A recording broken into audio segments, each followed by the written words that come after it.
मेरी चाची हमेशा चाचा जी के पास होने से डरती थी। हर समय उनसे अलग सोने के लिए बहाने बनाती रहती थी। लेकिन मेरे चाचा जी ज़बरदस्ती उन्हें अपने पास ही सुलाते थे। मेरे चाचा जी मेरी चाची को कमरे में ले जाते और दरवाज़ा बंद कर देते। फिर जब मेरी चाची बाहर आती तो उनकी हालत ख़राब होती थी। उनसे ठीक से चला भी नहीं जाता। वह लंगड़ा-लंगड़ा कर चलती। आखिर ऐसा क्या करते थे मेरे चाचा जी मेरी चाची के साथ?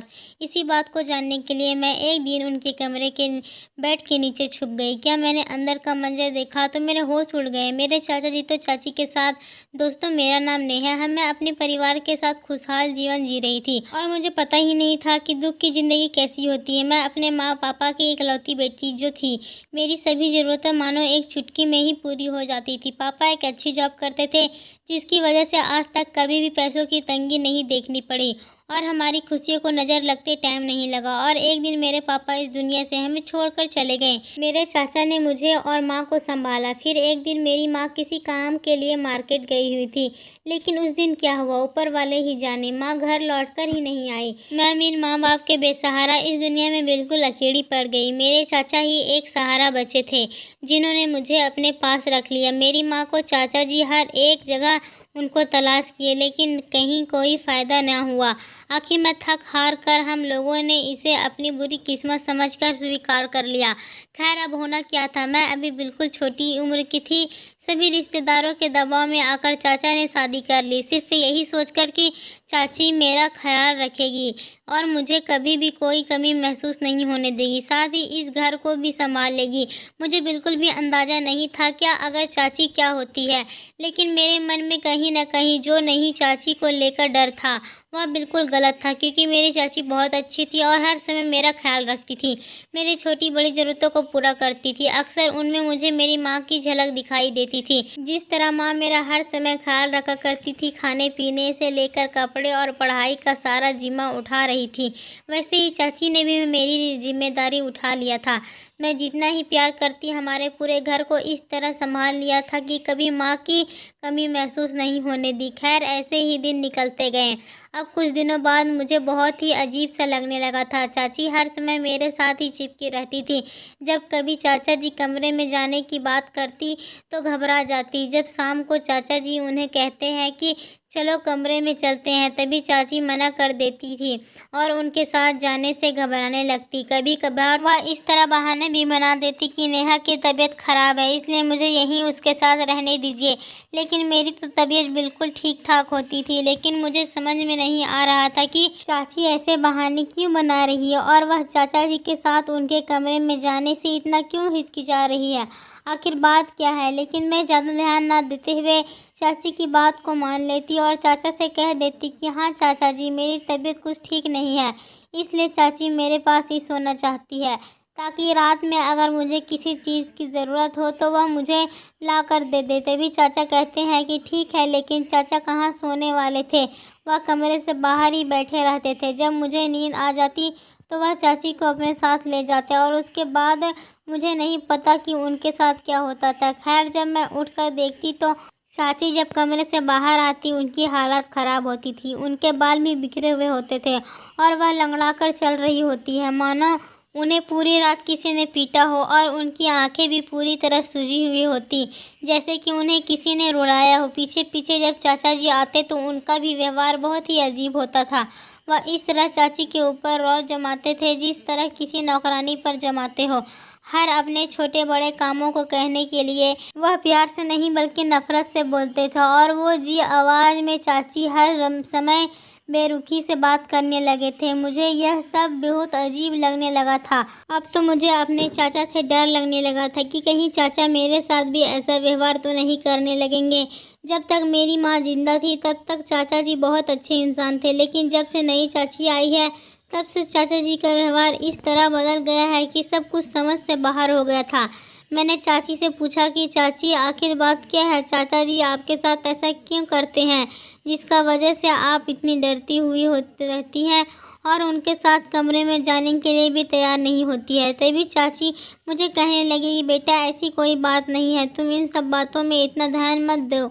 इस तरह चाची हर रोज़ कोई बहाना बनाकर उस बात में मुझे बहला फुसला कर दूर कर देती और अपने काम में लग जाती। लेकिन मेरा दिमाग कहाँ रुकने वाला था। मेरे मन में तो सिर्फ यही चल रहा था कि आखिर हो क्या रहा है, क्योंकि मेरे मन में बहुत बड़ा डर था कि कहीं मैं माँ की तरह चाची को भी ना खो दूँ, क्योंकि जब से चाची मेरी ज़िंदगी में आई है उन्होंने मुझे माँ की कमी महसूस नहीं होने दी और हमेशा ही मेरी हर छोटी बड़ी ज़रूरतों को पूरे दिल से किया था। इसलिए मुझे उनकी दिन रात फ़िक्र रहती थी।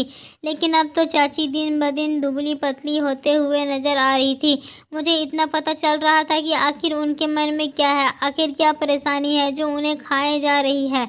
और चाचा जी कभी उनकी खैर खबर नहीं लेते थे। वो चाचा जी के ऊपर एक नौकरानी की तरह रौब जमाते और रात को उन्हें ज़बरदस्ती अपने कमरे में ले जाते और सवेरे होते ही जब चाची कमरे से बाहर आती उनकी हालत बिल्कुल ठीक नहीं होती और चाचा जी को इस बात से ज़रा भी फ़र्क नहीं पड़ता। वह बड़े ही अच्छे मुस्कान और तंदुरुस्ती के साथ कमरे से बाहर निकलते हैं जैसे कुछ हुआ ही नहीं है। खैर मुझे तो अब चाची की बहुत फिक्र होने लगी थी, पर मैंने एक दिन चाची से कहा कि चाची आप चाचा जी के कमरे में मत सोया कीजिए, आप मेरे ही पास सो जाया कीजिए। तभी चाची कहने लगी कि बेटा मैं तुम्हारे पास ही सोना चाहती हूँ, लेकिन मैं कर भी क्या सकती हूँ।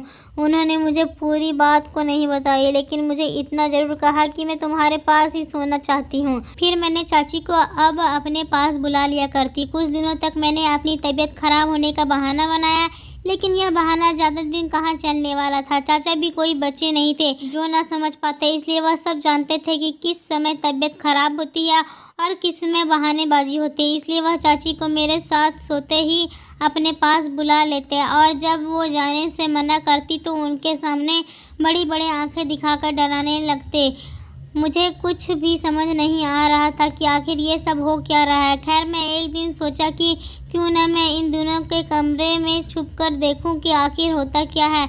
मैंने यही सोचकर इनके कमरे में जाने का प्लान बना लिया, लेकिन मेरा प्लान कामयाब नहीं हो सका, क्योंकि अक्सर चाचा जी सोने से पहले मुझे कमरे में पूरी तरह से देखभाल करके जाते थे। फिर मुझे डर था कि अगर चाचा जी मुझे संभालने के लिए कमरे में आए और मैं वहाँ नहीं हुई तो सबके सामने सच आ जाएगा कि मैं उनके कमरे में छुपी हुई हूँ। इसलिए मैंने कमरे में जाने का प्लान कैंसिल कर लिया और सोचा कि खिड़की से झांककर मैं देखूंगी आखिर इनके साथ होता क्या है। रात को जैसे ही चाचा जी और चाची कमरे में चले गए तो मैं उनके कमरे की खिड़की के पास जाकर खड़ी हो गई। खिड़की हल्का सा खुला था, जिस वजह से मैंने उसे थोड़ा सा और खोलकर देखने लगी। उसके बाद जो मैंने देखा उसे देखते ही तो मेरे पैरों तले से ज़मीन निकल गई। मैंने देखा कि चाचा जी अपने घुटनों के बल ज़मीन पर बैठे हैं और चाची उनकी गर्दन के ऊपर अपना पैर रखे हुए खड़ी है। मेरे तो कुछ समझ में नहीं आ रहा था कि मेरी चाची इतनी भोली भाली और सरल स्वभाव की मेरे चाचा जी के साथ ऐसा क्यों कर रही है। अब तो मेरे दिमाग की बत्ती इस तरह चल रहे थे कि मेरा पूरा शरीर पसीने से लपटप हो गया था। मुझे बिल्कुल भी समझ नहीं आ रहा था ये पूरा दिन चाचा के साथ ऐसा व्यवहार करने वाली चाचा जी और इतने ग्रुप स्वभाव वाले गुस्से वाले चाचा जी इनके सामने इस तरह घुटनों के बल क्यों बैठे हैं, और जो इतनी सरल और साधारण चाची जिनको मुंह में जबान तक नहीं थी वह चाचा जी के साथ ऐसा कैसे कर सकती। खैर मैं वहीं पर उनकी बातें सुन रही। चाची किसी बात को लेकर चाचा जी को डरा रही थी और चाचा जी की आंखों में आंसू आ रहे थे। मेरी तो हालत खराब हो रही थी कि आखिर ये क्या हो कर रही है, और चाची का ऐसा रूप मैंने आज तक नहीं देखा था। तभी मैं अचानक देखती हूँ कि पीछे के दरवाजे से कोई आदमी अंदर आता है। बड़ी बड़ी मूँछों वाला काले रंग का आदमी। उसे आज तक मैंने पहले कभी नहीं देखा था। उसे अंदर आते देखकर मैं पूरी तरह घबरा गई। मेरी बिल्कुल भी समझ में नहीं आ रहा था कि आदमी कौन था और किस नियत से यहाँ पर आया था। अब तो मुझे और घबराहट होने लगी थी। तभी मुझसे रहा नहीं गया और मैं झट से कमरे के अंदर चली गई। मुझे वहाँ अचानक देखकर वो लोग घबरा गए।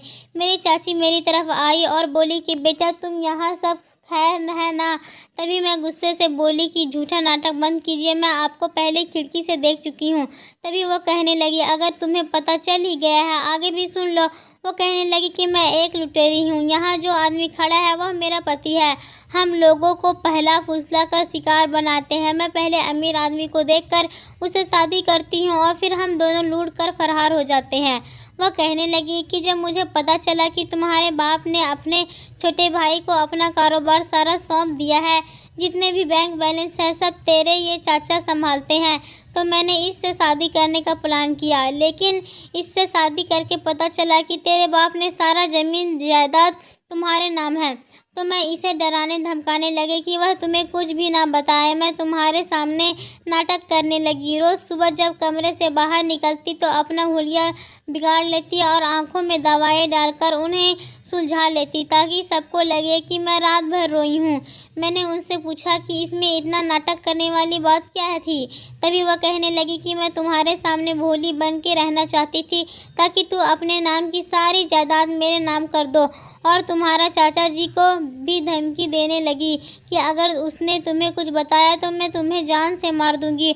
और उसे बुरा बनने का नाटक करवाने लगी ताकि तुम्हारे मन में उनके लिए नफरत हो जाए। लेकिन तुम्हें पता नहीं कहाँ से तुम्हें ये सब ख्याल आ गया कि तुमने यहाँ आकर पूरा प्लान चौपट कर दिया। अब तो मेरी हालत ख़राब हो गई थी, मेरे पैर कांप रहे थे। जिस औरत को मैंने अपनी चाची माना उसी ने ऐसा खेल खेला। तभी वो औरत उस आदमी के हाथ से कुछ कागज़ लेकर आती है और मुझसे कहती है कि इन पर साइन कर दो वरना मैं तुम्हारे चाचा जी को मार दूंगी। मेरा मन बहुत घबराने लगा। फिक्र के मारे मेरा मुंह सूख चुका था। मैं अपने पापा की मेहनत की कमाई ऐसे किसी के हाथों में नहीं दे सकती थी, लेकिन दूसरी तरफ अपने चाचा जी को किसी मुसीबत में भी नहीं डाल सकती थी। अब साइन करने के अलावा मेरे पास कोई चारा नहीं था। तभी वो आदमी मेरी तरफ बढ़ने लगा और आकर मेरे हाथ को जकड़कर पकड़ लिया और कहा कि आराम से बोल रहे हैं तो समझ नहीं आ रहा है क्या, साइन करती है या नहीं। अब मेरे पास कोई चारा नहीं बचा था। मुझे साइन करने पर पूरी तरह मजबूर कर दिया गया था क्योंकि मेरे चाचा जी से बढ़ के मेरे लिए कुछ भी नहीं था, इसलिए मुझे साइन करना ही पड़ा। मेरे साइन करते ही वह औरत जोर जोर से हंसने लगी और कहने लगी, जो हमें चाहिए था वो हमें मिल चुका है। अब हमें तुम चाचा बेटियों से कोई मतलब नहीं है, इसलिए तुम लोग जहाँ मर्जी जाओ, हमें किसी से कोई मतलब नहीं है। और वे उन कागज़ों को लेकर जाने लगी। तभी उनसे दरवाज़ा खोला तो सामने देखा कि मेरी माँ और कुछ आदमी खड़े हैं। अब तो मेरे और मेरे चाचा जी के पैरों तले से ज़मीन खिसक गई। माँ को हम सालों से तलाश कर रहे थे और अंत में हमने हार मान ली थी।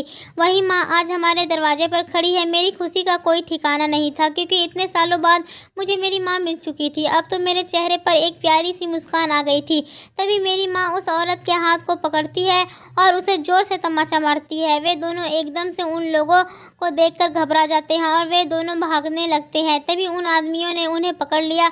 मेरी माँ कहने लगी, दरअसल कुछ साल पहले जब मैं मार्केट गई थी तो मेरे एक एक्सीडेंट में सिर में गंभीर चोटें आने की वजह से मैं कोमा में चली गई थी। तभी वहाँ पास में बने एक गाँव में एक औरत मुझे अपने साथ लेकर गई थी और मेरा इलाज शुरू कर दिया।